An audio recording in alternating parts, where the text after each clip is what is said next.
What's going on, everybody? Ricky Robinson here with 2xR Media, back again with another video. In this video, we're going to be talking about the Tamron 17-70 f2.8 constant f2.8 zoom lens for the Fuji X mount system. Before I get into it, let's see what they look like on three camera bodies: the XS10, the X-T4, and the new XH2S.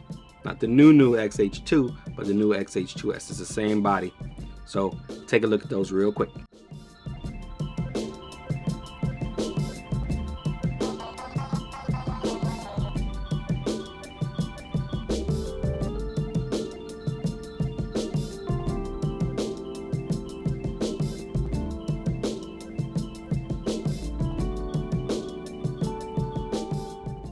As you can see, the lens is huge. It has a 67mm filter thread. It's about 525 grams in weight. And as you can see, it's pretty big compared to my little Goku statue.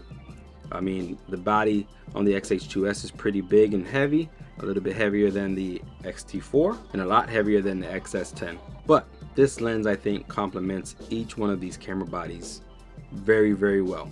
It takes excellent pictures.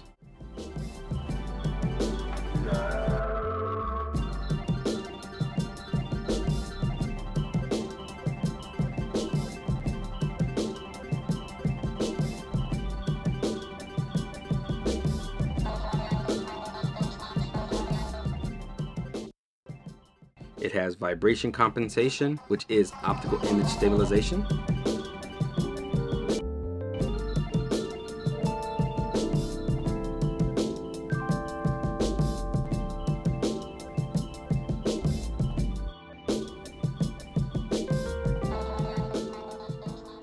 If you guys are liking this kind of content, if you guys like this kind of content and you're looking forward to a journey with the XH2S, with the XS10, the X-T4, and the Tamron 17-70, or any other lenses that I might be getting down the road, please don't forget to like, comment, and subscribe down below.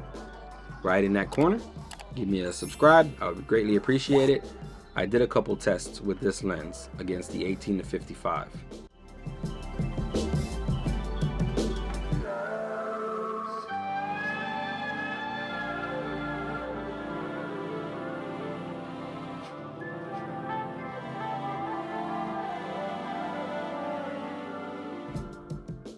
One thing I noticed about the autofocus is, I think for me, I don't know if it's just me, but I saw a little bit more hunting on the 18-55. Now, this was on the XH2S.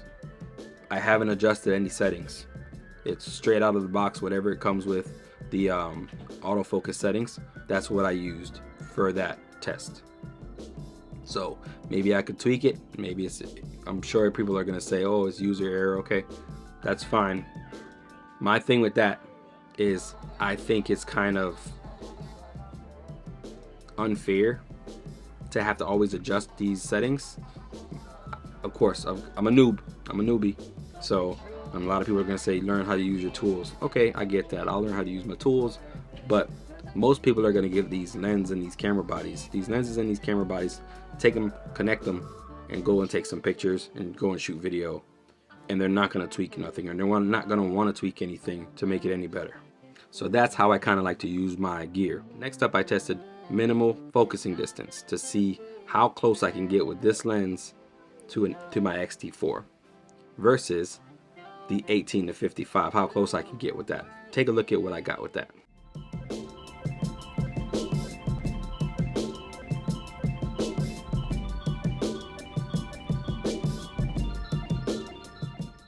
Now, another thing with the hunting, when I did that little test, it wasn't very long, it was very quick, but the 18-55 was struggling. I mean, it was hunting around. I tried even a smaller spot.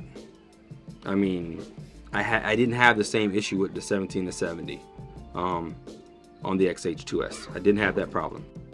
The difference between this lens and the 16-55 f2.8 from Fuji, this one is lighter than that lens, which I'm surprised. This lens is actually 525 grams.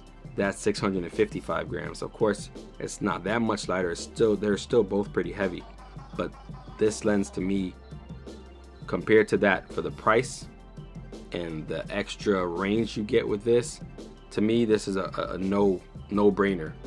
I'm getting this over that lens to shoot content like this, talking head videos.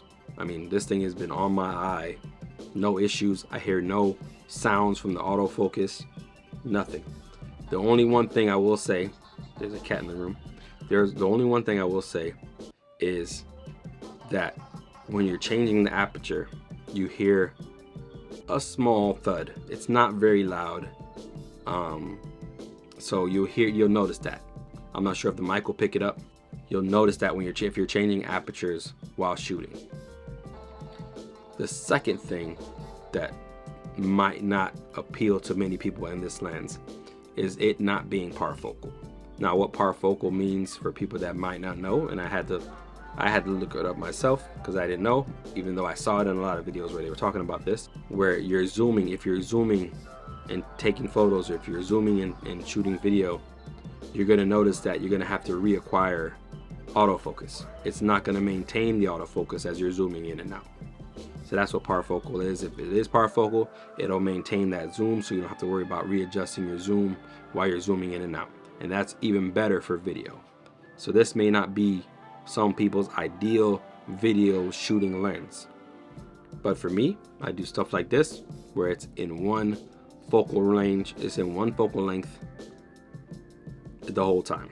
So I'm not going to be changing focal lengths while shooting. I may do that while I'm out and about, but there will be different clips. They won't be the same clip, so I won't have to worry about that. I will eventually want to get something that's parfocal, so I can use it and shoot, you know, when I'm zooming in and out, especially if I'm watching my son play t-ball. So that's my only two gripes, is the parfocal thing and the thud when you're changing the aperture. I'm not sure if I haven't really noticed that with any of the other lenses that I have, but I have noticed it with this lens. Would I recommend this lens?